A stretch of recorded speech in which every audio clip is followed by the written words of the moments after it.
আসসালামু আলাইকুম। শীতকালীন সময়ে মুরগিকে একটু বেশি যত্ন নিতে হয়, কারণ এর সময় মুরগির ভিটামিনের ঘাটতি হলে বৃদ্ধি কমে যায়, রোগ বাড়ে আর উৎপাদনে আসে সমস্যা।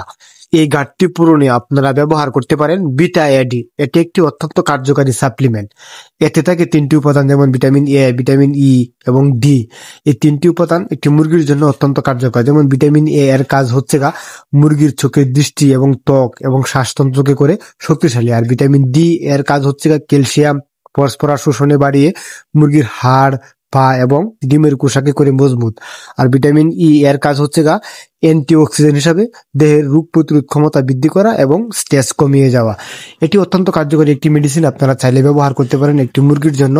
কারণ পূর্ণবয়স্ক একটি মুরগি যখন ডিমে আসে বিভিন্ন পুষ্টিহীনতার ঘাটতি থাকে, এক্ষেত্রে আপনারা এই মেডিসিনটি ব্যবহার করতে পারেন, ভালো উপকৃত হবেন। আমি এটি ব্যবহার করে উপকৃত। বিটা এটি একটি কম দামের মাধ্যমে ভালো মেডিসিন, আমি ব্যবহার করে উপকৃত। ডিমের উৎপাদন ইনশাল্লাহ ঠিক আছে এখন পর্যন্ত, আপনারা ব্যবহার করতে পারেন। ধন্যবাদ।